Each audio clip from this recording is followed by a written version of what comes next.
Apesar de eu ter perdido o meu marido e o meu filho, eu nunca pensei em deixar Jesus.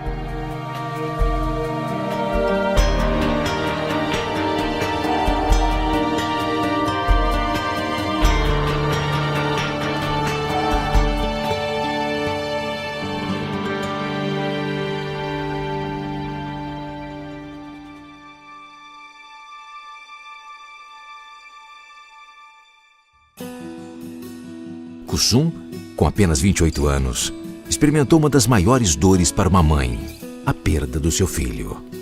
Ela foi abandonada e responsabilizada pela família pelo simples fato de crer em Jesus. Os meus familiares me acusaram de ser responsável pela morte do meu filhinho e pela morte do meu marido também. Então, eles me expulsaram da minha própria casa e eles diziam: você é responsável pela morte deles.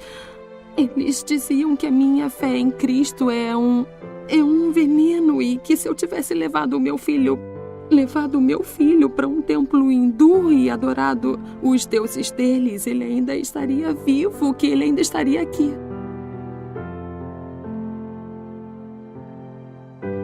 Além da solidão, a discriminação na Índia é uma difícil realidade com a qual os cristãos também precisam lidar. Em vilarejos pequenos e afastados, o sistema de castas é muito rígido e os cristãos são considerados o escalão mais baixo na sociedade.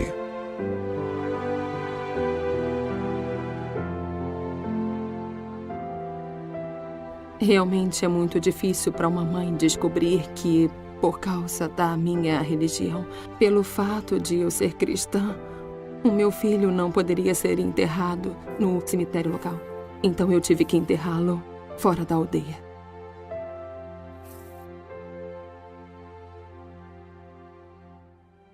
No meio da minha dor, eu me lembrei da palavra de Deus que diz que todas as coisas cooperam para o bem daqueles que amam ao Senhor. Então, foi aí que eu senti paz. Foi aí que eu não me senti sozinha. Eu nunca pensei que chegaria até aqui, mas o meu Deus me sustentou. Ele me fortaleceu de uma forma inimaginável. Pela fé em Cristo, sabemos que nada nos separará do amor de Deus e que mesmo nos momentos mais difíceis, podemos descansar no Senhor. Mesmo com toda essa perseguição, com toda essa dor, eu decidi que eu não negaria a minha fé. Eu decidi que estaria firme no meu Deus, no meu Senhor, até a morte, sabendo que Ele não vai me abandonar. Compartilhe a desafiadora história de Kusum com a sua igreja. Realize o DIP e leve consolo aos cristãos perseguidos na Índia.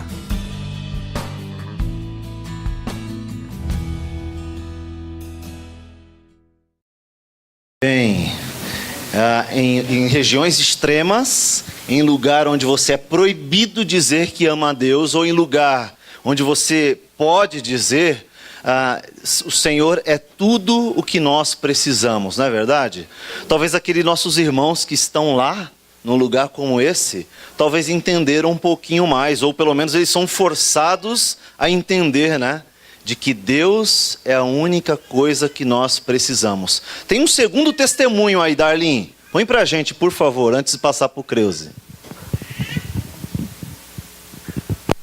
Antes de conhecer a Jesus, eu era infeliz e a minha vida não fazia sentido.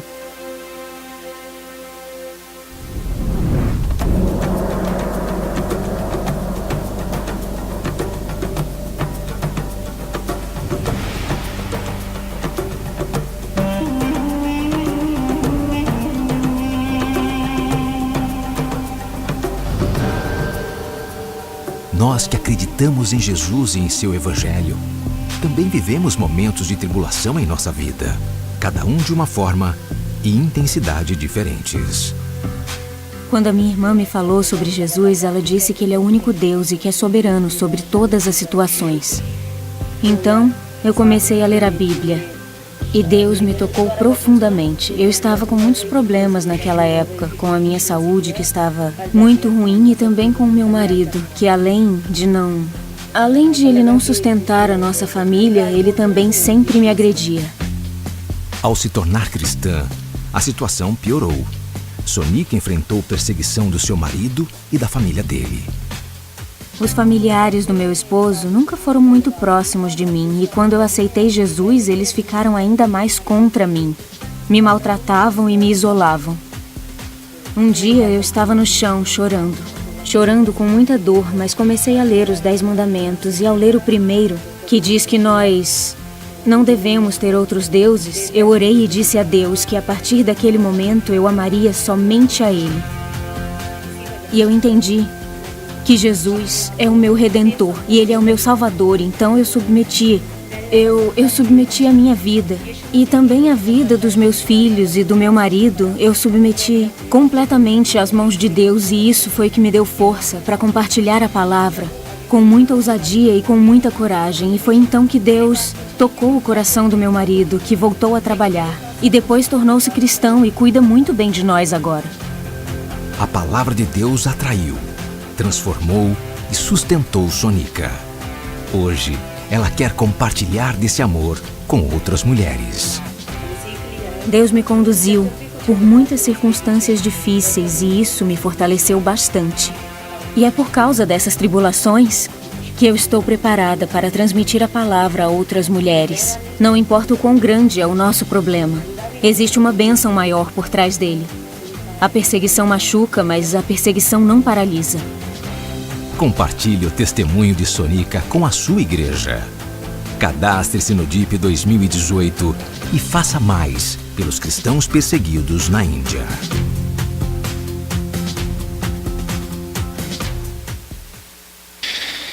É interessante, né, que quando nós olhamos esse tipo de testemunho, esse tipo de realidade, os nossos problemas se tornam tão ridículos, não é?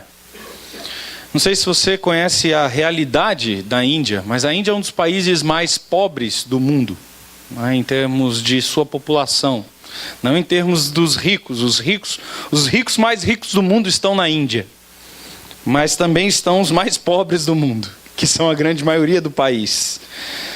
O Márcio não colocou aqui, mas eu peguei aqui no site. Na Índia, 79% da população é hindu. 80% quase da população. É quase o mesmo número de pessoas no Brasil que se declaram cristãs, e entre esses católicos e todos mais.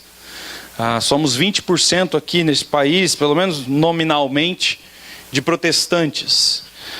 Na Índia são 80% da população hindu. E dentro do hinduísmo existe a questão das castas. Não sei se você sabe o que é isso, mas é algo que escraviza você a ser igual aos seus familiares para o resto da vida. Então, por exemplo, se o seu pai era sapateiro pobre, você vai ser sapateiro pobre, o seu filho vai ser sapateiro pobre, o filho dele vai ser sapateiro pobre, e assim, de geração em geração, para todo sempre. Não pode um dia alguém da família sair e dizer assim, não, eu quero ser encanador. Não, não pode. Você é da família do sapateiro, você é sapateiro. E isso serve para o lixeiro, isso serve para os limpadores de fossa, isso serve para uma série de pessoas da população. E as castas mais pobres, em comunidades pequenas e vilas pequenas, castas mais pobres, as castas inferiores, como nós vimos aqui no testemunho daquela irmã, eles não têm nem acesso à água potável.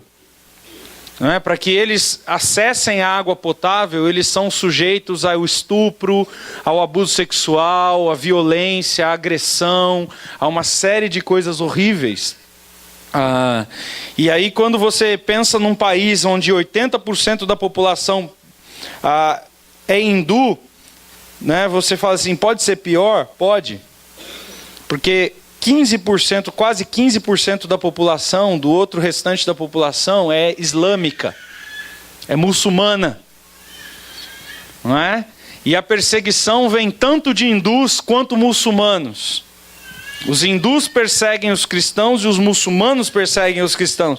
Então, se você já tem 80% da população de hindus que perseguem os cristãos, somados a mais 15%, você já tem 95% de um país que odeia o cristianismo. 95%. E aí você tem 1% de uma religião chamada Sikhismo, 0,7% de budismo, 0,4% de jainismo, e os cristãos estão em menos de 0,03% da população. Não é? Tem um pastor que eu converso, um pastor hindu, amigo meu. Ele é hindu, não fala nem... fala mal o inglês, e a gente conversa em inglês. Há alguns anos eu tenho orado por ele, tenho conversado com ele sobre o evangelho, e ele faz cultos. Os cultos dele são de madrugada. Os cultos são nas madrugadas dos dias. Por exemplo, essa madrugada agora, de domingo para segunda, por volta das 3 da manhã, as pessoas chegam para o culto, elas participam do culto até umas 4h30, e aí elas vão para os seus trabalhos e para as suas empresas, porque se os vizinhos virem elas indo para algum lugar e souberem que é um culto cristão, essas mulheres, por exemplo, podem ser estupradas, podem ser mortas, apedrejados, e aquelas torturas que nós vimos são rotineiras. E aí quando você olha e fala assim, pô, gasolina, o que é gasolina? Perto de uma realidade dessa, perto do que essas pessoas vivem. E ao mesmo tempo, como uma igreja que pensa biblicamente, além de orarmos, o que nós vamos fazer no final, o Márcio vai nos conduzir nesse momento, por alguns pedidos de oração, eu me fiz uma pergunta. A Índia está na Bíblia? Existe alguma menção da Índia na Bíblia? Existe alguma mensagem dada aos hindus? E a resposta é sim, existe. E ela está lá no livro de Esther. Então, se você quiser abrir a sua Bíblia, abra, por favor, lá no livro de Esther. Capítulo 8 do livro de Esther. Esther existe, está na Bíblia, Antigo Testamento. Ok? Entre Esdras e Neemias e Jó.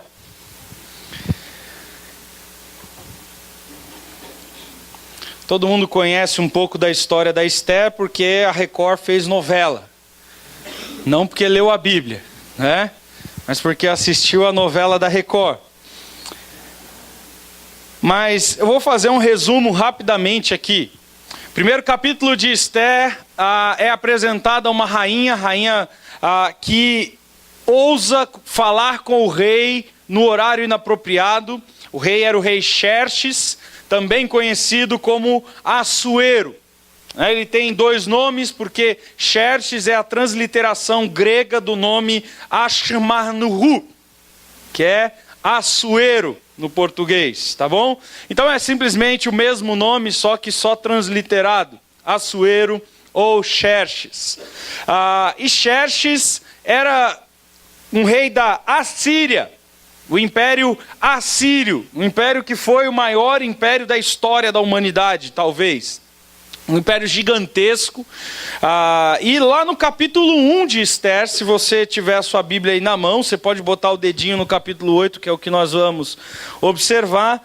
Mas no capítulo 1 de Esther diz assim: estes acontecimentos, quer dizer, os que desse livro, ocorreram nos dias de Xerxes, que reinou sobre 127 províncias, desde a Índia, olha ela aí, até a Etiópia, não é? Eu botei um mapa aí para a gente ver o tamanho do Império do Xerxes, não é? Olha lá, você tem aqui Golfo Pérsico, Mar da Arábia, você tem o Mar Morto aqui, o Mar Vermelho, né, onde os israelitas cruzaram lá. Você tem o Mar Mediterrâneo, né? E aí você tem, descendo aqui, para cá, a Etiópia, na África. E você tem um pedaço da Etiópia que pertencia aos assírios. E o império dele se estendia desde a Etiópia até a Índia. Na verdade, não toda a Índia, porque se você você gosta de geografia, você sabe que a Índia é uma pontinha assim, né? Tem um biquinho para baixo. Na verdade, era só sobre o norte da Índia, porque naquele tempo a Índia era dividida em vários pequenos reinos. E o reino que Xerxes conquistou se chamava Punjab, que era o principal e maior reino, o maior império hindu, tá bom? Os reinos de Punjab. E aí o texto está falando que o poder de Xerxes ia desde a Etiópia até a Índia. Xerxes é esse cara aqui, ó. Assim, casou bem a dona Esther, né? Casou nada. Oi, barbudo, bicho feio, cara de ruim, né? Essa aí é uma tentativa de reconstrução que alguns arqueólogos fizeram do rosto de Xerxes, né? De redescobrir o rosto de Xerxes. O nome dele é esse aqui, ó, em árabe, né? Ashmar-Shihu, né? Ou Assuero, como nós conhecemos, ou Xerxes. Ele reinou de 518 até 465 a.C., um reino longo para a época. Morreu em 465, assassinado, né, por membros da sua suprema, do seu exército, da sua suprema corte, do seu poder máximo, né? E o império é do primeiro império persa e ele é conhecido como Aquemida, Império Aquemida ou Aquêmida, que é essa época, desse período inicial do Império Persa. Você conhece a história? Logo no começo do livro, morre a primeira rainha e o rei Xerxes então faz um Miss Assíria 474. Miss Assíria 474. Então chama todas as meninas bonitas de todas as províncias da Assíria. Inclui Etiópia, inclui Índia, inclui de todos os lugares que a Síria tinha o domínio, inclui a região onde nós hoje chamamos de Turquia, inclui parte do que hoje nós chamamos de Grécia. Você já assistiu 300 de Esparta? 300 de Esparta, tem o Rodrigo Santoro lá, brasileiro. Lembra do Rodrigo Santoro? Tá no 300 de Esparta lá, que ele vem só de sunguinha, todo marombado, em cima de um carro e tal. Tem nada a ver com a história aquilo ali. Xerxes não andava de sunguinha, ele andava muito bem vestido, por sinal. Eles usavam uma roupa, um hobby, parece esses hobby de banho que a gente usa, né? Quando sai do banho, eles usavam um hobby parecido com esse. Mas aquele cara lá, o Rodrigo Santoro, representa o Xerxes e ele está invadindo que lugar? A Grécia. Ele luta contra os gregos, né? Lá nas duas batalhas dos dois filmes 300, ele luta contra os gregos. Ele conquista, de fato, uma grande parte da Grécia, mas não consegue dominar toda a Grécia por causa justamente daqueles 300 valentes que lutaram ali naquela brecha da montanha, né? Então, você já está um pouco introduzido na história, e a história começa contando, então, o Miss Assíria 474 a.C. Quem é a rainha eleita que se torna Miss Assíria 474? Esther, uma judia, uma pessoa, uma mulher nascida de Israel. E aí você fala assim, mas o que tem a ver Israel com isso?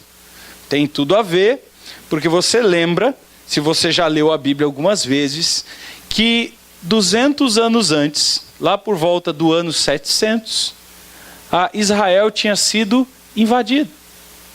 Por quem? Pelos assírios.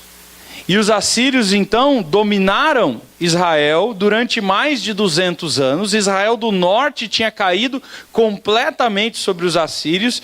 E Esther, então, estava lá na Assíria, presa, junto com muitos judeus presos. E mesmo os judeus que tinham ficado em Israel estavam subordinados, era uma das províncias sobre qual Xerxes dominava. E aí no começo do texto, capítulo 2, 3 e 4, o padrinho de Esther, Mardoqueu, ou Mordecai, como alguns conhecem. Eu prefiro o nome Mordecai, porque parece mais com o bíblico, mas algumas vezes é traduzido Mardoqueu. O Mordecai, ele descobre a trama de um cara chamado Hamã. E a trama do Hamã tinha um plano, tinha um objetivo, que era exterminar os judeus da face da terra. Você conhece alguém que já fez isso por aí, não? Hitler, né? César, os imperadores romanos, não é? O Hamã está prefigurando toda essa galera. Ele tinha um objetivo, o extermínio, a aniquilação dos judeus. E ele era um político muito astuto, muito esperto, muito bem ajambrado na política da Assíria. E ele sabia que quando um rei da Assíria fazia um decreto, esse decreto não poderia ser mais revogado. Porque a palavra do rei era como a palavra de Deus. Não pode voltar atrás. Porque o rei da Assíria não erra. E ele então, levado por Hamã, convencido por Hamã de que os judeus eram um problema, ele faz, lá no dia 17 de abril de 474, ele faz então um decreto para exterminar os judeus. Ele assina o decreto. Ele autoriza. Pode exterminar os judeus. Mas Mordecai soube desse decreto. E ele avisa Esther, ele fala para Esther, vai lá falar com o rei. Mas tem um problema. A rainha que foi anteriormente falar com o rei, o que aconteceu com ela? Perdeu a cabeça. Então Esther diz para o povo de Israel, orem, jejuem, busquem ao Senhor, façam um tempo de quebrantamento, de purificação, que eu vou falar com o rei. E aí ela vai falar com o rei a atende bem, não a mata, e descobre a trama de Hamã, se vê enganado por Hamã, manda matar Hamã. Hamã morre enforcado na própria forca que ele estava construindo para matar os judeus. Mas acontece um problema. O rei não pode o quê? Não pode voltar atrás. Não pode fazer o decreto ser cancelado. E o decreto está dito, os judeus têm que ser exterminados. Então o rei, sabiamente, conduzido por Deus, faz um segundo decreto. Esse decreto é feito aqui, no dia 25 de junho de 474 antes de Cristo. Qual era o decreto? Dizendo o seguinte: qualquer pessoa pode matar os judeus. O decreto primeiro está valendo.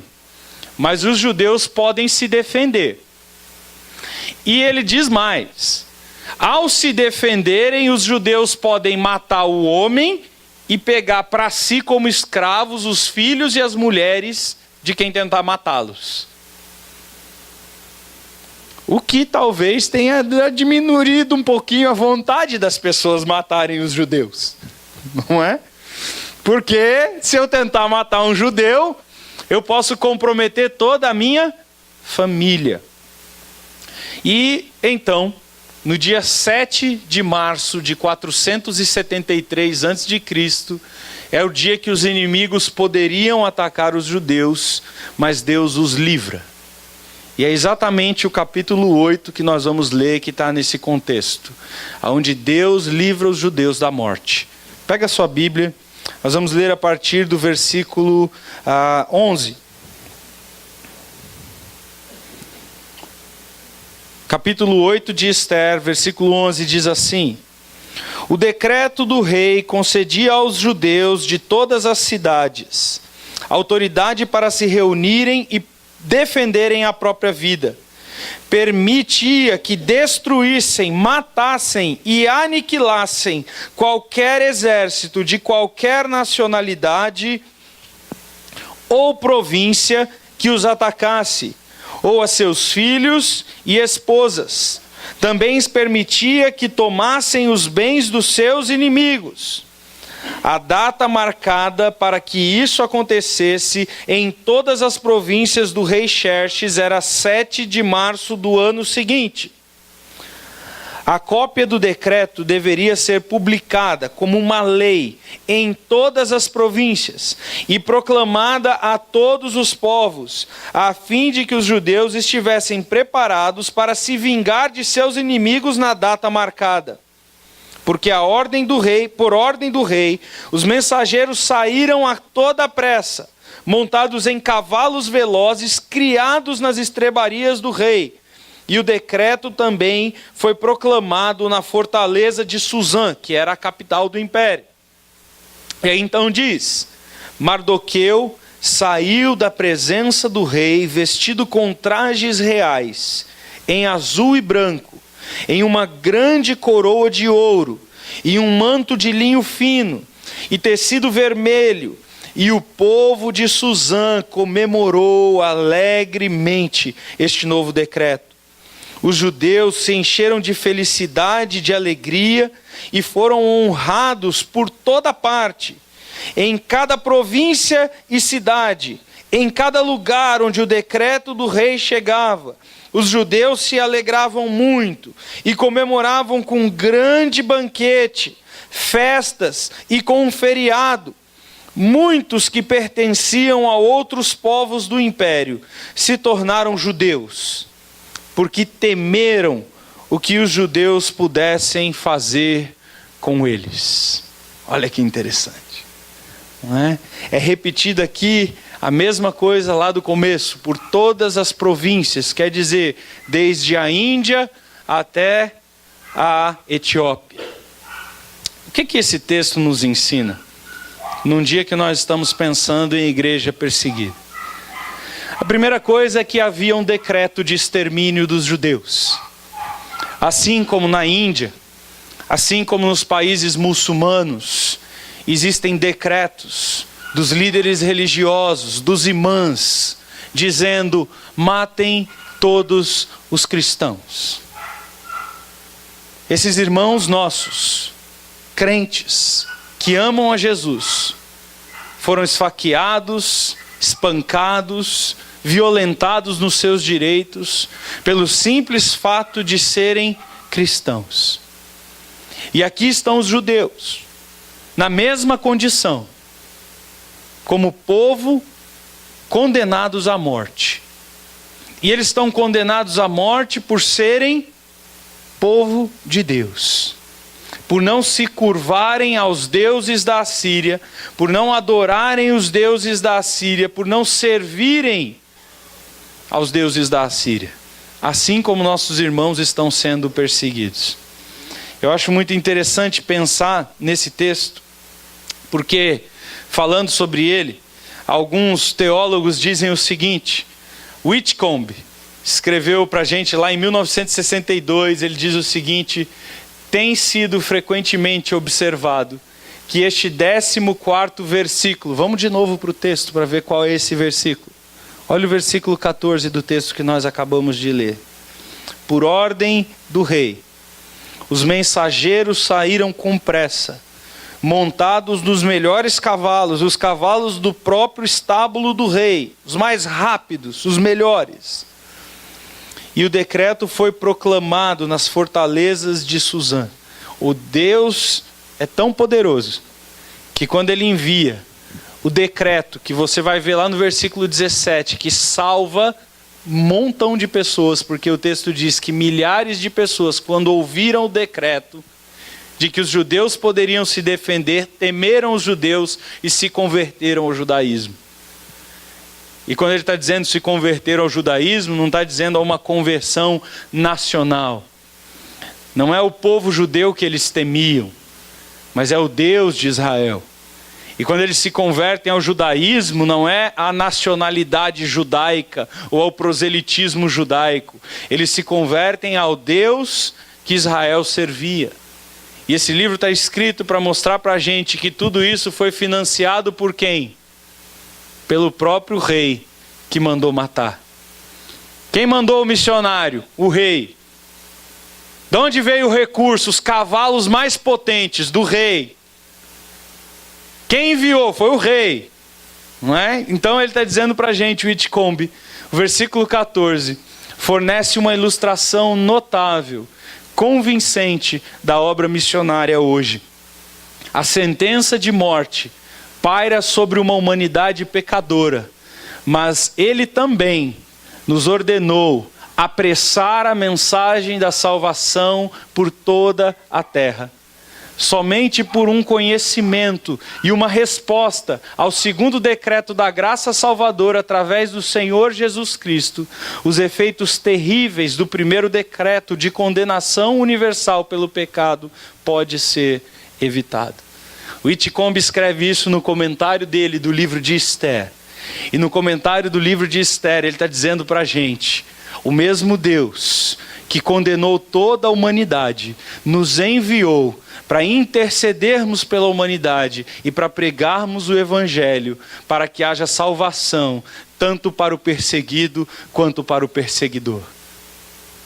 Haja a mensagem de esperança, porque quando aquela mensagem chegou em todas as províncias, aqueles que estavam sendo perseguidos, aqueles que temiam a morte, celebraram. Assim como nós, como igreja, quando cumprimos o mandado de orar por eles, de enviar missionários para lá, de deixarmos os nossos trabalhos, os nossos empregos, a preocupação com as coisas desse mundo e dizer, eu vou pregar o Evangelho na Índia. Essa mensagem chegando lá, no coração dos crentes que estão lá na Índia, dizendo, olha, lá no Brasil estão orando por vocês, e tem um grupo de missionários aprendendo a falar hindu, e tem pastores sendo preparados que falam hindu, e eles vão vir aqui para a Índia para ajudar a implantar a igreja na Índia. Milhares de hindus crentes farão festas, banquetes, celebrarão com grande alegria a notícia de salvação que está chegando ao seu país. Ao mesmo tempo, aqueles que hoje os matam, hoje os perseguem, saberão que existe um povo chamado igreja, que é maior do que qualquer outro povo que se pode contar, que está orando por eles e que está enviando seus exércitos, não para matá-los, mas para salvá-los da ira do Senhor. E o Whitcomb nos lembra disso diante desse texto. Nós somos estes mensageiros que o Rei dos Reis levantou e que somos enviados para todos os cantos da terra.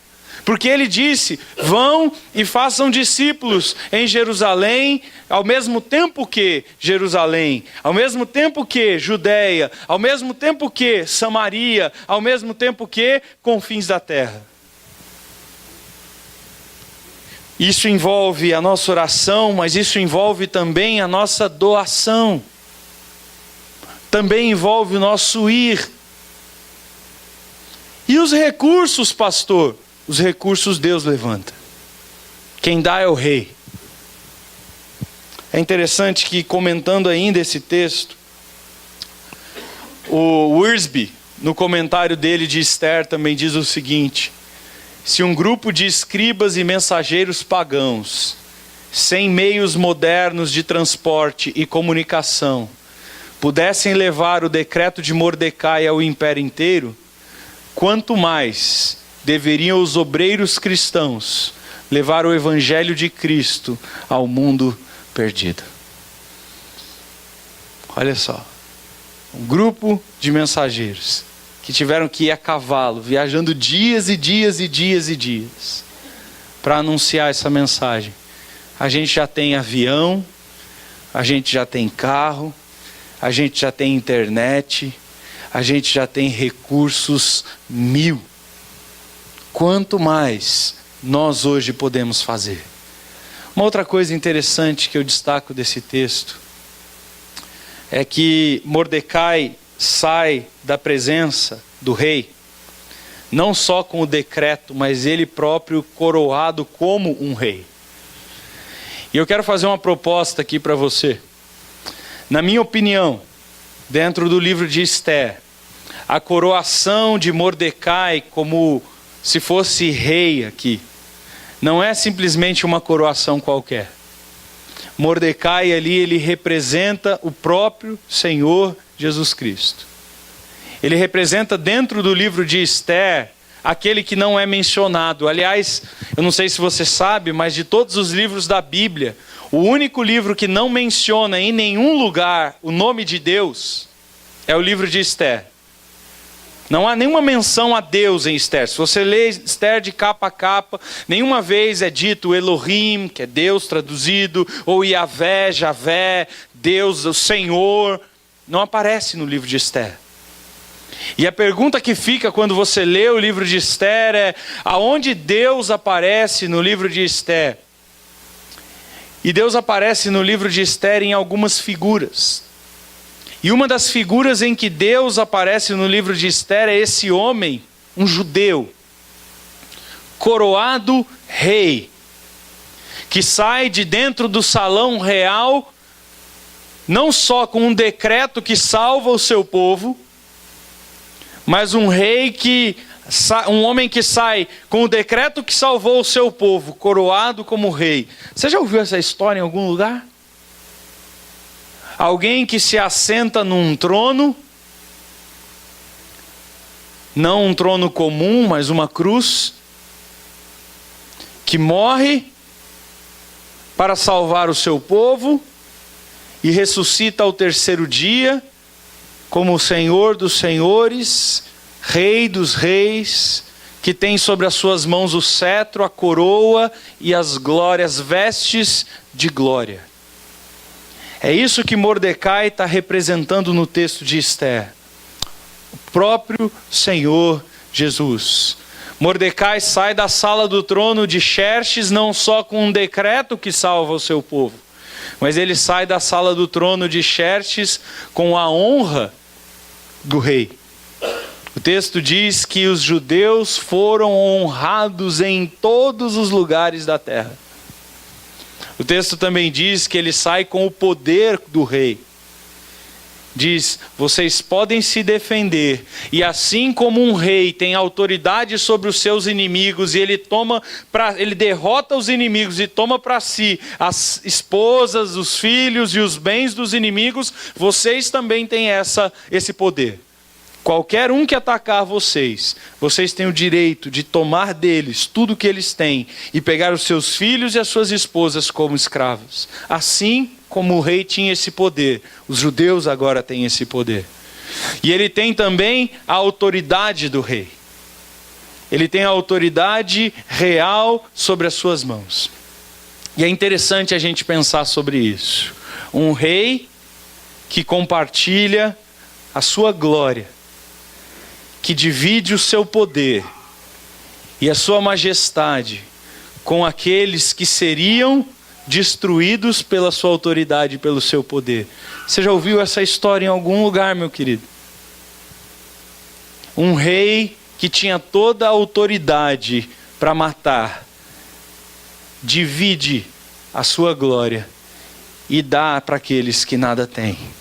É isso que Jesus faz conosco. Nós que estávamos condenados, mortos pelos nossos delitos e pecados, inimigos, separados de Deus, condenados, caminhando diretamente ao inferno, somos resgatados por este Rei e recebemos dele a honra de sermos chamados filhos de Deus. Temos paz com Deus e temos agora sobre nós o poder do Espírito Santo, que nos dá poder real para anunciarmos o seu reino em todas as partes da terra, manifestando aonde nós vamos o seu poder e a sua glória, porque ele compartilhou isso conosco, Igreja do Senhor Jesus. É isso que esse texto está ensinando para a gente.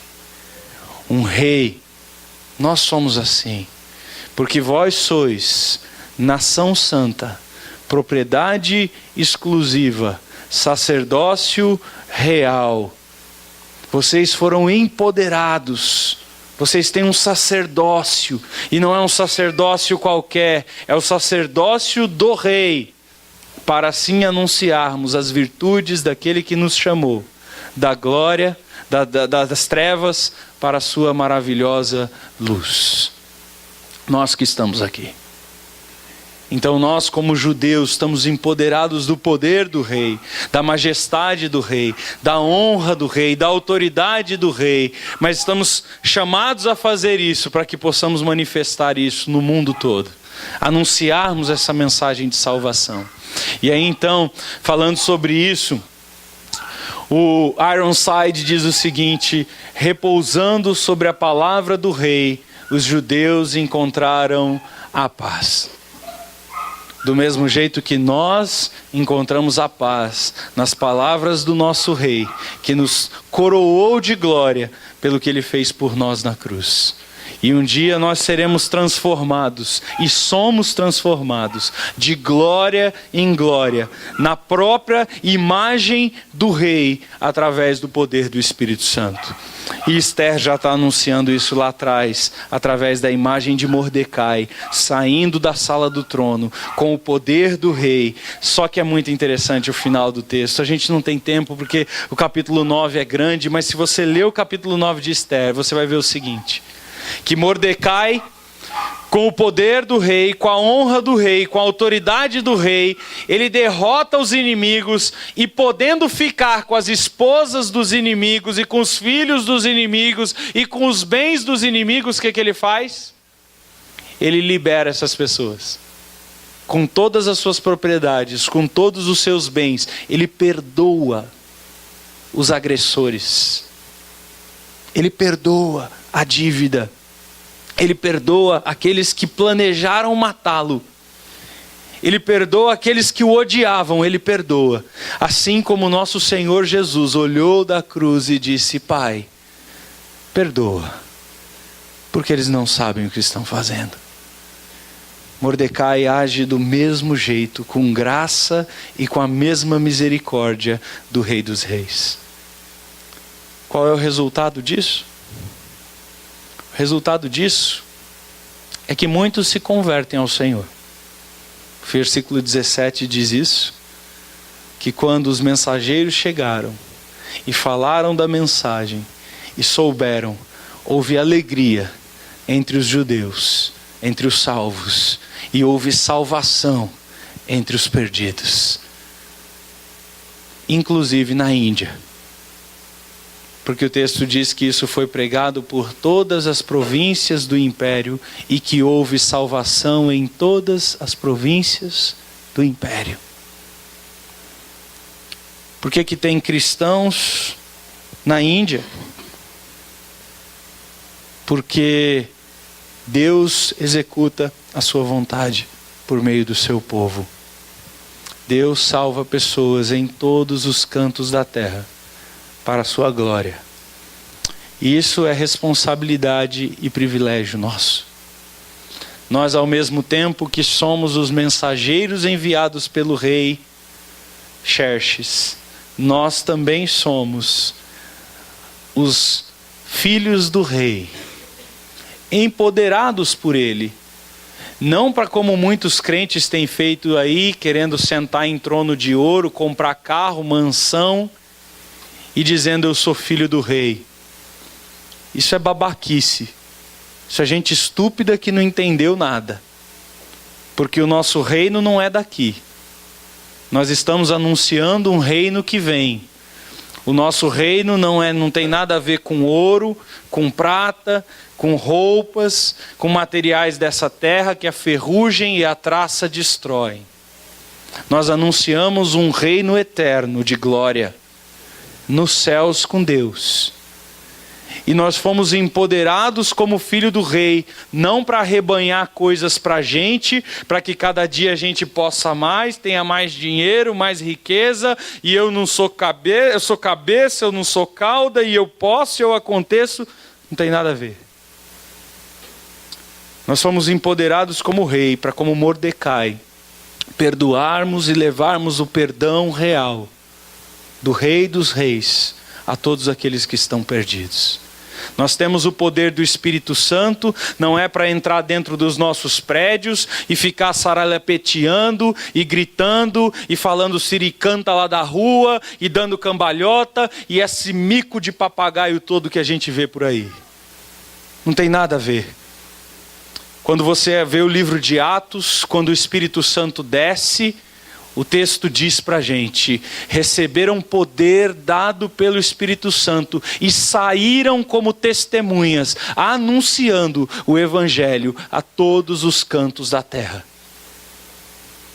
O poder do rei não é para fazer culto dentro de igreja, para agradar crente, para satisfazer o que esse gosta ou o que aquele gosta, mas o poder do rei é para ir pela terra proclamando o Evangelho. É muito fácil entrar num templo, fazer um show e dizer que o poder do rei desceu.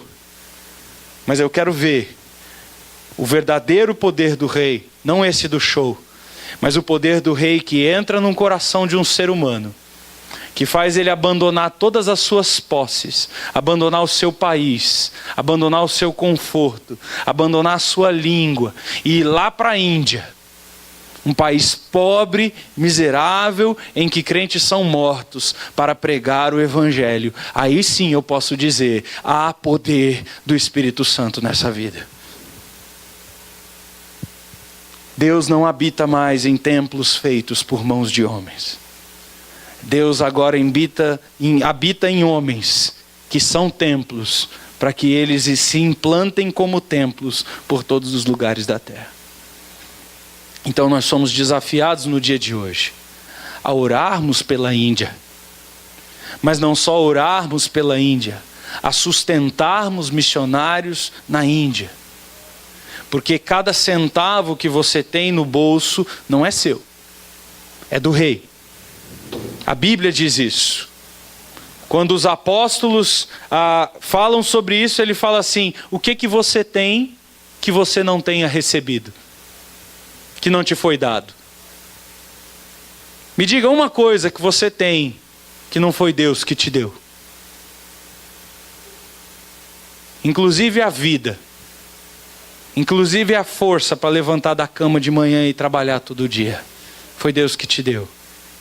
E Ele não te deu isso para você ficar como um reizinho do seu próprio império, usando para sua própria glória e conforto. Mas Ele te deu todas as coisas, e o texto da Bíblia diz isso, que Ele nos deu as coisas que nos deu, para que nós usemos essas coisas na pregação do Evangelho.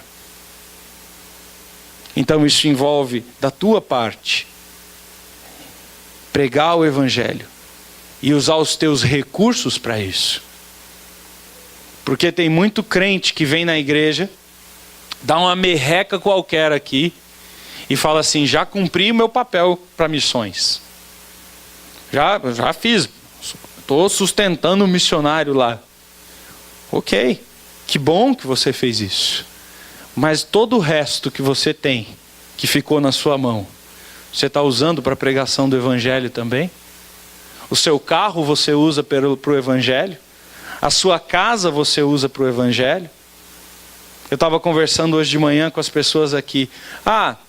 Pastor, não vai dar para eu ir na igreja hoje porque meu carro ficou sem gasolina. Eu moro muito longe daqui.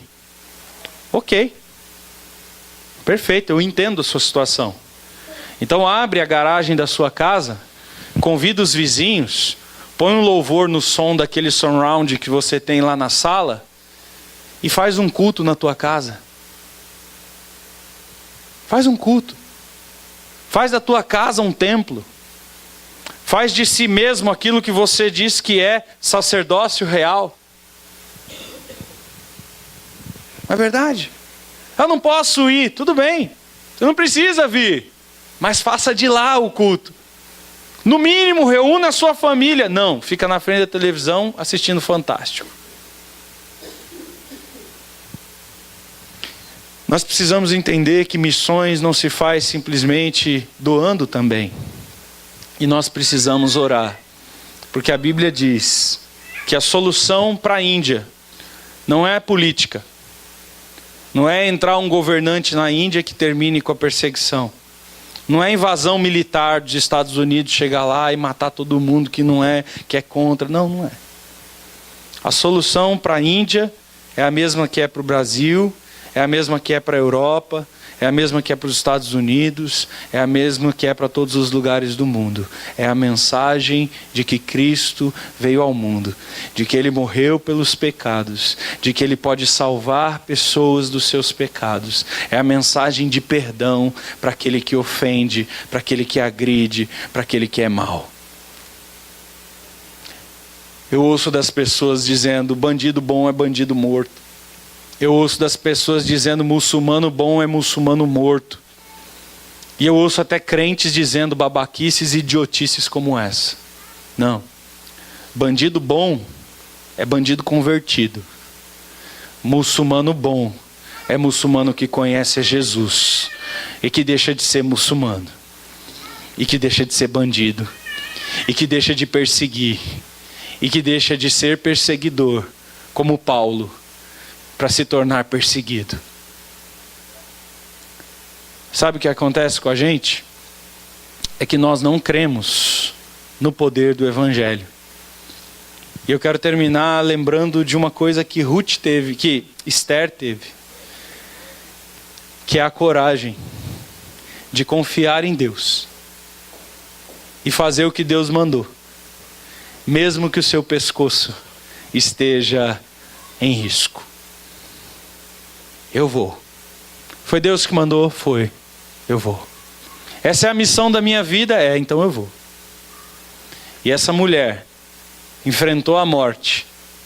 E por meio dela, Deus convenceu o rei e levou salvação por todo o império. É assim que termina o livro. Com pessoas sendo perdoadas e salvas do pecado pela pregação do Evangelho. Nós vamos agora ter um tempo com o Márcio.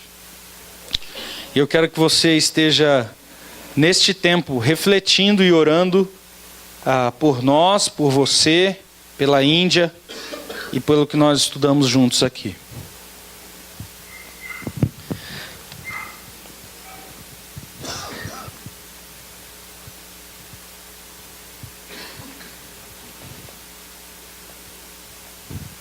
A gente vai orar. Eu quero te convidar a procurar, se você se sente confortável, procurar alguém aí perto de você, para a gente orar um tempo juntos, em duplas ou em trio, tá?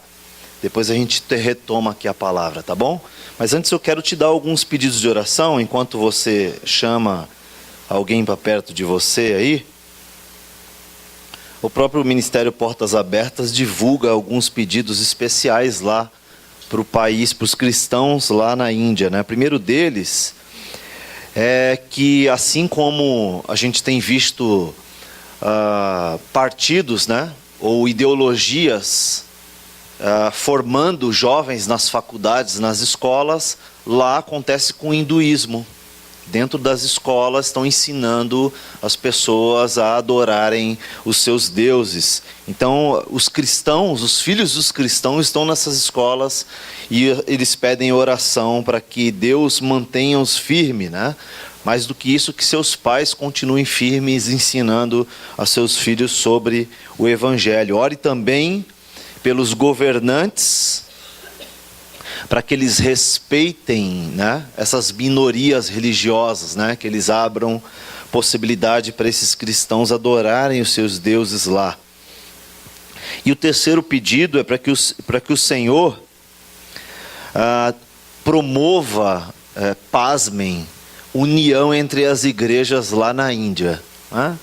Então, eles pedem para que as igrejas de lá sejam unidas, para que elas se juntem em meio à perseguição e não levantem uma bandeira denominacional, mas que eles levantem a bandeira do reino. Então, você terá aí 5 minutinhos para orar com a pessoa que está do teu lado. Senhor, nós queremos clamar pelos nossos irmãos ali na Índia, Pai, entendendo todas essas necessidades. A gente vive aqui num contexto tão confortável e nesse momento os cristãos estão sendo mortos, Senhor, estão sendo torturados, estão sendo cerceados de uma liberdade por causa de servirem ao Senhor, de adorarem ao Senhor. Mas como a gente entendeu aqui, Senhor, nessa mensagem, eles são os mensageiros enviados do Senhor assim como nós aqui no nosso contexto, nós devemos crer no Deus que nos enviou, Pai, no Deus que está nos dando essa autoridade que vem do Teu nome, Senhor, que vem esse poder que vem do Teu nome, Senhor, para anunciar as boas novas àqueles que não Te conhecem, Pai. Senhor, temos aqui muitos contextos em que estamos durante a semana, em que pessoas que talvez não tenham ideia do que é esse Jesus, ideia do que é esse Evangelho, Senhor, mesmo porque tanto tem sido pregado, Senhor, de evangelhos totalmente tortos, totalmente deturpados, como Paulo alerta aos Gálatas e a tantos outros em suas cartas, Senhor, que pessoas pregando um falso evangelho. Diz também na Tua palavra, Senhor, que nesses tempos nós veríamos, nós presenciaríamos pessoas buscando deuses e buscando mensagens que satisfazem os seus próprios desejos, como coceira no ouvido, Senhor, buscando mensagens que confortem os seus próprios desejos, que apoiem os seus próprios desejos maus e suas práticas mundanas, Senhor. Muitas igrejas que estão pregando uma liberdade ou uma libertinagem travestida de liberdade, Senhor. Igrejas que estão pregando a pluralidade de famílias, a pluralidade de liberdade, de conversas do Evangelho com outras filosofias, Senhor.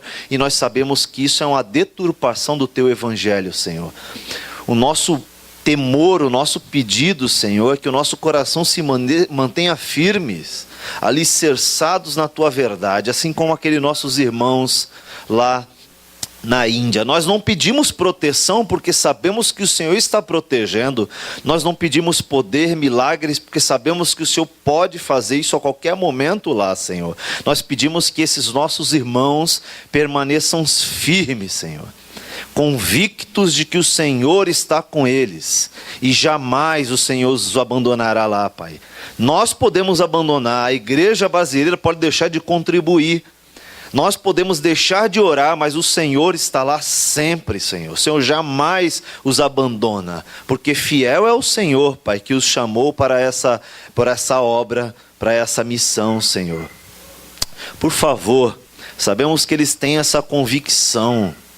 As lutas, as dificuldades diminuem, abafam essa convicção. Mantenha-os convictos do Teu amor e do Teu cuidado com eles, Pai, em nome de Jesus. Cuida de nós para que o nosso coração também tenha essa convicção.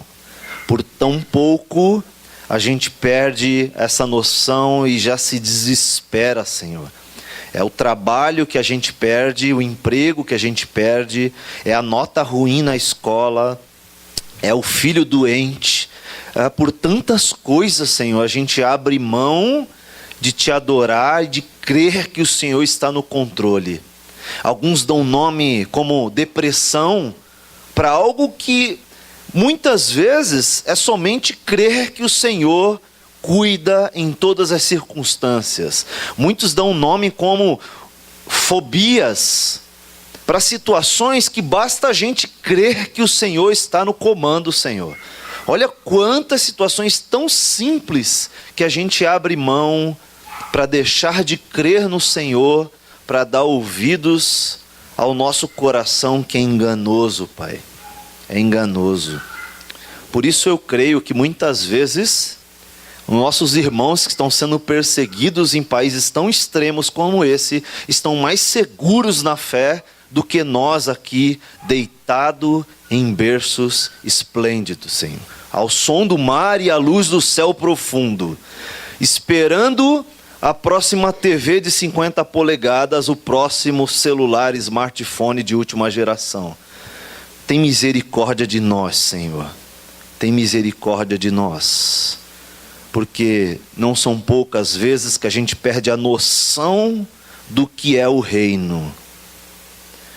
Não são poucas vezes que a gente perde oportunidade de Te servir e de Te adorar na prática, com ações. Misericórdia de nós, Senhor, em nome de Jesus. Nós somos perseguidos aqui, sim. Perseguidos pelos nossos próprios desejos, que consomem o nosso tempo, que consomem a nossa devoção ao Senhor, que consomem, Senhor, a nossa piedade diante do Senhor e diante daqueles que precisam ver um testemunho diferente, Senhor. Nós brincamos de igrejinha. Nós, igreja brasileira, estamos brincando de igrejinha. Buscando qual é a igreja que tem mais membro, qual é a igreja que tem mais poder, qual é a igreja que roda mais, qual é a igreja que é mais intelectual, qual é o pastor mais sábio intelectualmente, qual é aquele que tem mais formação. Nós brincamos aqui de reino, Senhor. Tem misericórdia de nós. Tem misericórdia de nós, Senhor. Nós queremos lembrar agora também dos nossos missionários. Queremos lembrar do Tuta, da Esther e das crianças que estão lá em Benevides. Permita que o nosso coração, Senhor, ame aqueles irmãos mais do que a gente tem amado, Senhor. Por favor, Senhor. Por favor, que o nosso coração mande uma mensagem, faça uma ligação, mande um e-mail. Tem misericórdia deles que estão num contexto, numa missão transcultural, por que não? Praticamente um outro país, uma outra cultura, o norte do nosso país, Senhor. Eles estão lá se preparando, não só se preparando, mas já trabalhando para o reino, Senhor. Capacita-os, dá convicção para onde eles vão, para onde o Senhor quer que eles vão, Senhor. Em nome de Jesus, supre as necessidades e usa a tua igreja para isso, Pai. Abençoa também a Gabi, seus planejamentos para o ano que vem, Senhor, seu ministério. Também, Senhor, dá ali a convicção da tua vontade para a vida dela e que a sua vida seja para sempre, Senhor, 100% integralmente dedicada a fazer a tua vontade, Senhor. Tão jovem e já tão atirada nos teus braços e no centro da tua vontade, Senhor. Que ela cresça ainda mais e que ela te ame ainda mais, em nome de Jesus. Também lembramos do Pedro, que está lá em Portugal, Senhor. Abençoa-o, ele, a Graça, sua família, as suas necessidades, Senhor. Sabemos ali que também os cristãos sofrem até a certo ponto perseguição por te amar e por te servir. Tem até uma certa liberdade, mas ao mesmo tempo o país pouco procura te conhecer, pouco procura te andar contigo. Há muitos preconceitos, muitas falsas religiões que estão turvando, Senhor, a mensagem do teu evangelho ali. Abençoa Pedro e aquela igreja para que eles sejam bênção ali, Pai, em nome de Jesus. Também me lembro do Osley,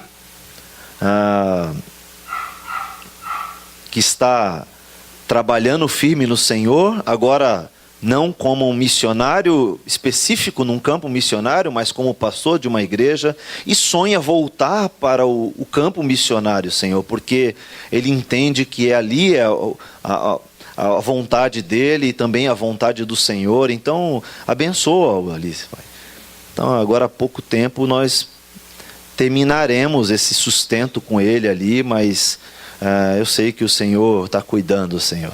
Permita que, num futuro próximo, a nossa igreja se recupere bem mais financeiramente, para que a gente consiga, quem sabe, voltar a contribuir com o ministério dele também. Nós te louvamos, Senhor, por esse tempo aqui e te agradecemos em nome de Jesus. Amém. Eu quero te desafiar. Darlene, dá para botar aquele slide? Eu quero 2 slides só daquele lá, para a gente caminhar e terminar o nosso culto aqui. Eu quero te desafiar. Se Deus falou o teu coração, não endureça. Se Deus está te chamando para ir para a Índia, vá.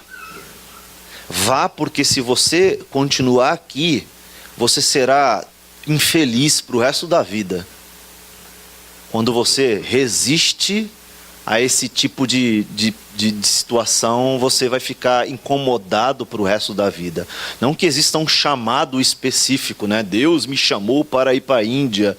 Talvez não exista isso, né? Talvez você seja um missionário onde você está.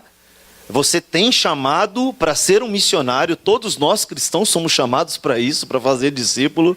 E de repente você quer servir lá na Índia. De repente se encontra aí, né, a vontade absoluta de Deus, né, o poder de Deus absoluto e a vontade do teu coração de servir a Deus num país transcultural. Não volte atrás, não recue. Saiba que Deus vai suprir. Mas eu vou largar o meu emprego. É esse Deus aqui que a gente está falando, né, que a gente ouviu, tá bom? Passa aí para o terceiro slide, o Darling. Se for você, Darling, eis-me aqui, diga para o Senhor, tá bom? Olha lá, deixa eu apagar um aqui, talvez fique um pouquinho mais fácil. Aqui é uma lista dos países, rapidamente, os países mais perseguidos, tá, do mundo. Então, quanto mais escura a cor, a tonalidade dessa palheta aí de cores, né, mais perseguido é o país. Então você vai ver aqui o número 1 é a Coreia do Norte, né? Então você vai ver a Índia é o último laranja ali nessa segunda fileira, o primeiro lá de cima. É o 11º país de maior perseguição no mundo. Agora passa aí, Darlin, passa 3 slides aí, por favor, para a gente parar nele. Aí, ó, eu falei no começo, né? Eu citei quais são as áreas que eles são perseguidos. Então, na individualidade, a pessoa não é livre para escolher qual a religião seguir, já falamos sobre isso. Na família, a perseguição vem por meio até de parentes. Então, o indiano, ele se converte, né? Então, os próprios familiares expulsam ele de casa e muitas vezes chamam o próprio governo para prendê-lo, quando no caso o governo tem parte nisso. Na comunidade, o cristão sofre pressão por meio de atitudes preconceituosas, leis, sequestro, casamento forçado, dificuldade de acessar recursos comunitários e de saúde, pressão para renunciar à fé, discriminação no trabalho, desvantagem na educação, intimações à delegacia, multas, etc. Na nação, quando não há leis que garantam a liberdade do culto e da prática de fé, evangelizar é considerado um crime e, em casos mais extremos, se converter também. O cristão enfrenta acusações de blasfêmia, problemas para tirar o passaporte, se reunir com cristãos, expressar a opinião publicamente, entre outros. E a igreja, há impedimentos para registrar e construir igrejas e realizar atividades comunitárias como culto, reunião de oração, batismo, aula bíblica, etc. Né? Aí você vai falar assim, Márcio, mas você está ficando louco que eu vou para um país desse, né? É mais fácil você sofrer aqui, quando você anda buscando os próprios desejos do teu coração, do que você está lá buscando os desejos do coração de Deus, sofrendo uma perseguição de verdade, né? Então, muitos missionários vão e voltam porque Deus deixou de suprir ou porque deixou de cuidar, mas porque eles começaram a ouvir a voz do coração e voltaram, porque não confiaram no poder de Deus, na autoridade que vem de Deus, né? E qual era o outro? Poder?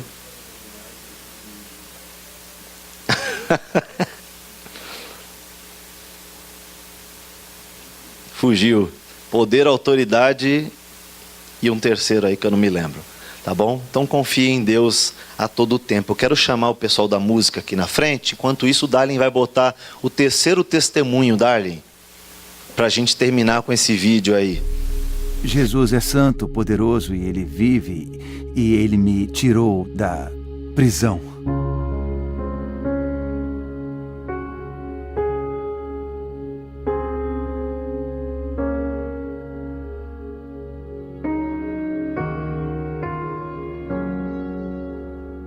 Subhashi foi preso e acusado de crimes que não cometeu.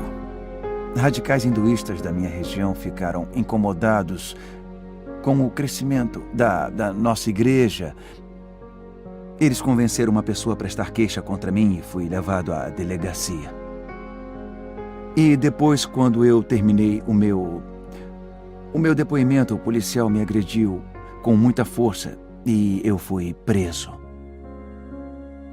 Os cristãos indianos são minoria no país, onde 80% da população é hinduísta. Seguir a Jesus, principalmente longe das grandes cidades, é uma luta diária. Em situações como a de Subhash, a intervenção de Deus é a única esperança. Eu comecei a jejuar e a orar, e então em uma visão Deus confirmou que me libertaria. Então eu comecei a compartilhar o evangelho na prisão. Então, no 10º dia, eu e mais 11 presos que também começaram a orar, nós fomos soltos, sabe? Até um funcionário da prisão disse: Jesus é o verdadeiro Deus. E eu continuei pregando e mostrando o amor dele para aquele funcionário.